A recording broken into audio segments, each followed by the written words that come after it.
VikesNow, I am Dustin Baker. This is the May 8th edition. We'll have two shows this week. I am heading to San Francisco Tuesday night, Wednesday morning for Lakers and Warriors Game 5. Meeting up with my homie Wes Johnson in the Bay, taking my 6-year-old son, Stone, with me. Kind of a legacy trip to see LeBron in the playoffs. Should be fun. So two shows this week, one today, one Tuesday. And what we're doing for the next 15 minutes is talking about summer camp battles. And what are those? Well, that means mandatory minicamp starts June 13th. That's June. July is training camp, and August is preseason. And inevitably, there'll be several Vikings vying for starting jobs and roster spots in general. So what this does is kind of lift up a mixture of both, mainly guys fighting for starting jobs. And I've kind of ranked these in order of intrigue. There will be more than 5, especially for roster jostling at backup spots. But these are the ones that stand off the page for me and probably should for you as well. So I shall begin at number 5. We'll work our way down to the biggest one, or one with the most implication, or the most exciting, however you want to define it. The first is a kicker battle, which we may or may not have. Last year we had the same thing, almost to a T, with Greg Joseph and Gabe Burchich. And Mr. Gabe Burchich didn't last long. I think he was cut after a couple of weeks. And there was no summer kicker camp battle. That happened with punter, which Ryan Wright won. However, this year we could have one because Greg Joseph had this very odd dynamic in 2022 where he was utterly cold-blooded and money. At the end of games, he had so many walk-off game winners that it was like a no-brainer that you would relish this guy as the Vikings kicker. But in all of the moments leading up to the game-winning kick, the guy flat out wasn't very good. There's no other way to put it. The extra points were horrendous, and the general field goal kicking percentage, I think it was 28th in the NFL among eligible kickers. However, when the game was on the line, the guy was, ice water in the veins.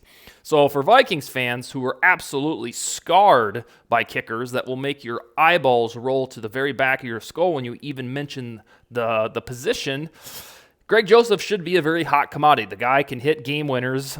He got the nasty stuff out of his system in week 2 of the 2021 season when he missed that dastardly kick against the Cardinals. Ever since then, he's been clutch and on the money is money. And, you shouldn't let him go.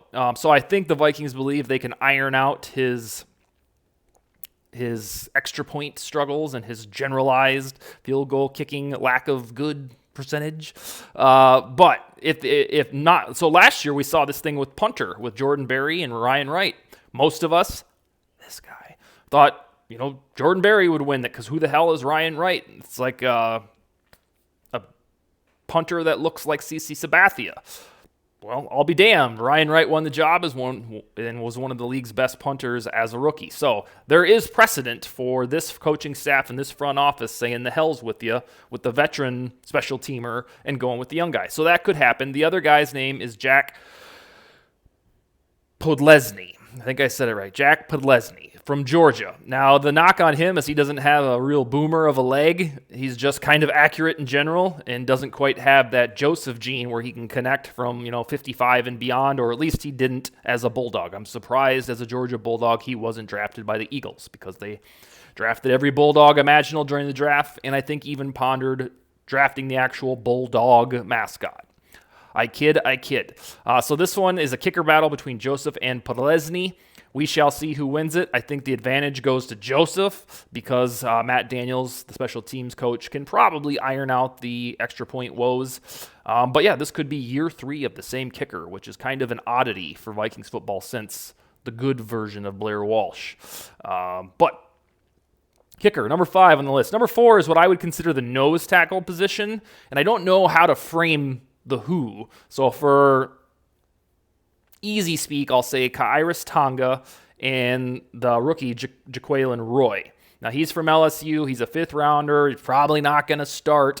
But I don't know exactly how Brian Flores will line up his defensive line. I got so used to it. On the 4-3 Mike Zimmer days, it was so easy. You had Daniil Hunter, Everson Griffin, Linval Joseph, and whatever flavor of the week 3 tech you wanted to put next to Linval. Well, 3-4s aren't really like that. Ed Donatel kind of broke he broke a lot of stuff, but broke the way that we usually think about a 4-3 defense because this is a 3-4. So in the middle of the defensive line, you're going to have Harrison Phillips. He's starting, whether you like it or not. You should like it. He's a damn good football player. And then somebody at Dalvin Tomlinson's spot. And this talker, number 4 on the list, is for Dalvin Tomlinson's spot because I'm pretty sure on the other spot, and sometimes it's called the defensive end in a 3-4, I still consider it a defensive tackle.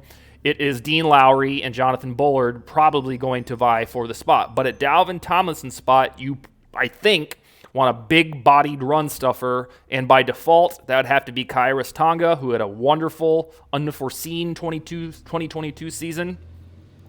And then the rookie, Jaquelin Roy, could also play it. He'd have to have a damn good camp to win it, but the good news for him is if he has aspirations to start, they don't really have anybody outside of Tonga and Sheldon Day, who is basically a practice squad dude, to start there. So somebody in this camp battle, somebody has to replace Dalvin Tomlinson, unless this iteration of the Vikings defense just doesn't care about having a large-ass human being in the middle of the defense. If they want to replace Tonga, it probably has to be, if they want to replace Tomlinson, it probably has to be Tonga or the rookie Roy. So that is one to watch this summer. I think the advantage goes to Tonga to see if he was more than lightning in a bottle in 2022, and he's incredibly affordable. That was one of the first offseason moves that the Vikings made, was to lock him up for, a dinker deal. So it'll be interesting to see if Tonga is good again. He was really good in a limited sample size last year, and nobody knew who he was, but now he'll have the weight of expectation to figure out if he's the real deal. So number 5 is the kicker battle, Greg Joseph, Jack Podlesny. And then number 4 is the nose tackle showdown, I think is between Kairos Tonga and somebody, probably the rookie Roy from LSU. This is when it gets really exciting here. Number 3 is what I consider the battle for RB2. There was a point in, when can we call that? Probably end of January, the month of February, where Ty Chandler was probably feeling pretty damn good. He was an old rookie last year. He's going to be 25 when the 2023 regular season starts. So if the Vikings drafted Ty Chandler with a purpose, you probably got to play him pretty soon because by running back years, he's already in his prime. So he must have been feeling really good before free agency because a lot of us felt Alexander Mattison would depart Vamoose to another team, get a decent contract, and be their RB1 with a committee or an RB2. And then there's been rumblings and chirpings about Dalvin Cook leaving since the Vikings lost in the playoffs to the Giants, and that's only for one reason, because of his big cap hit, $14.1 million. It was always reasonable to assume that the analytics-focused general manager, the Wall Street guy, Kwesi Adofo-Mensah, probably didn't want to pay a running back that much money. Why? Because analytics show that you should just pay running backs, the bare minimum, and then get 4 of them, and then figure out the rest. That's how teams win Super Bowls. They don't employ Christian McCaffrey or Dalvin Cook or Ezekiel Elliott to win Super Bowls. In fact, the last 10 Super Bowl winners just have anonymous running backs. LeGarrette Blount can tell you all about it. But that's a long setup of saying Ty Chandler probably said, hey, Madison's leaving, probably free agency. Dalvin Cook's going to be traded or released. That leaves me. It's going to be me and Kene and Wangu, and maybe they'll sign some fringe RB2 and free agency for cheap. Well, they didn't do that. They went and got Alexander Mattison back for 2 years at starter money, 2 years, $7 million. Dalvin Cook, I believe, will be traded or released right after June 1st. And then they went and drafted this guy for the summer camp battle, Dwayne McBride from University of Alabama, Birmingham. Suddenly, Chandler, who had his eyes presumably set on RB1 for these Minnesota Vikings, is going to have to fight for an RB2 job. Now, he's probably the front runner.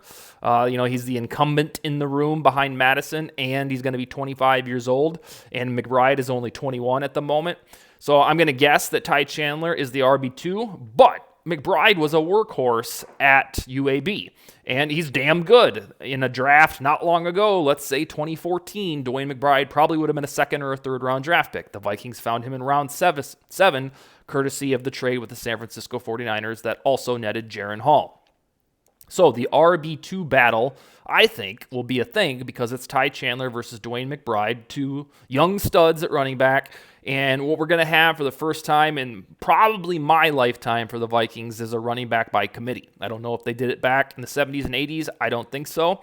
But with a probable exodus of Dalvin Cook, I think you're going to see the Vikings get with the times at running backs, which means Alexander Mattison will get the first handoff in week one. But thereafter, it's just going to be a hodgepodge where, this is a Chandler drive. Oh, it looks like they got Dwayne McBride in there. Oh my goodness, they got Kene Nwangu out of the backfield running some tricky-dicky stuff. I think that's the way we're headed. That's the way that the Rams did it when Kevin O'Connell won a Super Bowl as the offensive coordinator.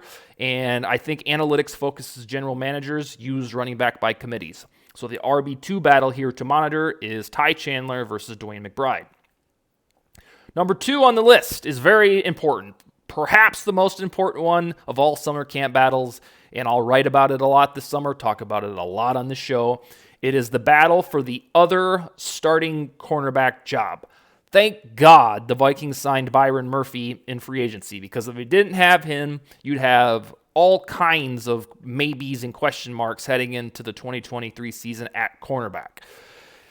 They probably should have signed more, in my opinion, but I don't run the franchise. For now, they have Byron Murphy as the only guy, in my opinion, who's guaranteed to start at cornerback. After that, it's who knows situation. So for this camp battle, at number 2, I've identified Andrew Booth versus a Caleb Evans.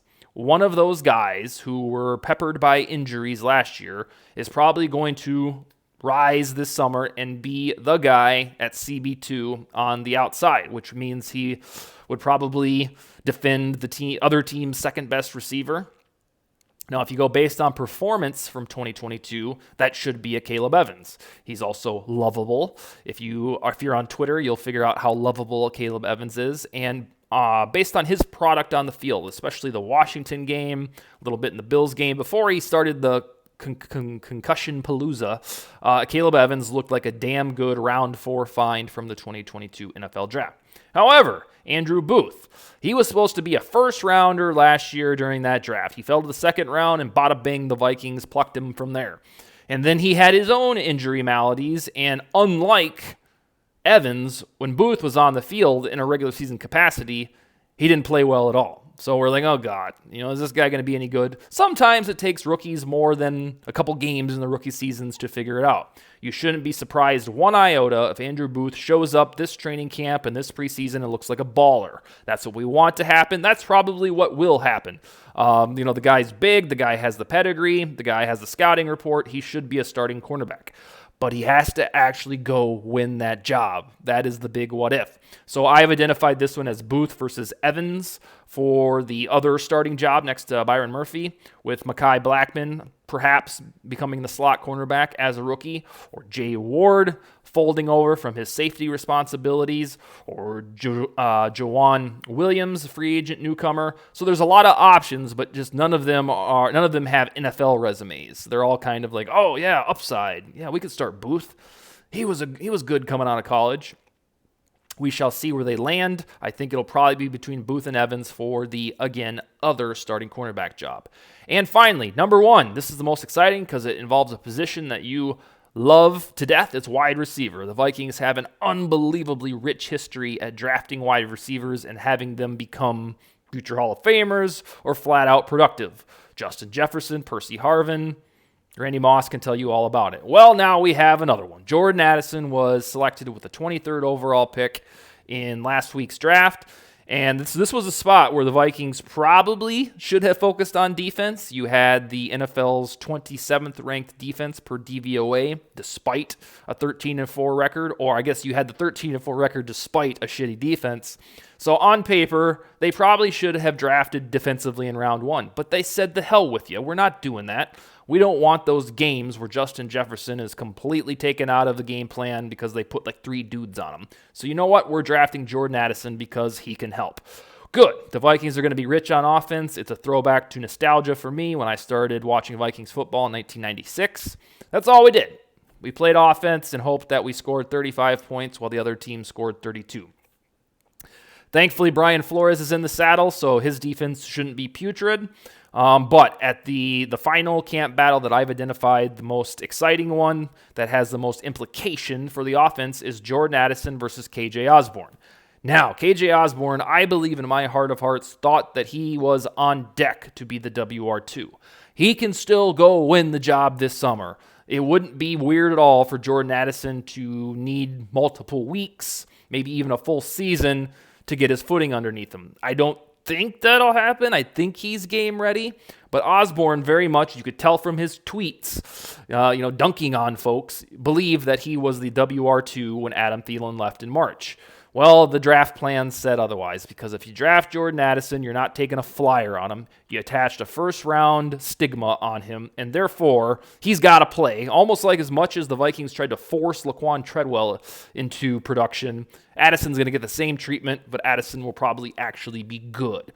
So, Jordan Addison versus KJ Osborne, I think, is the top summer camp battle.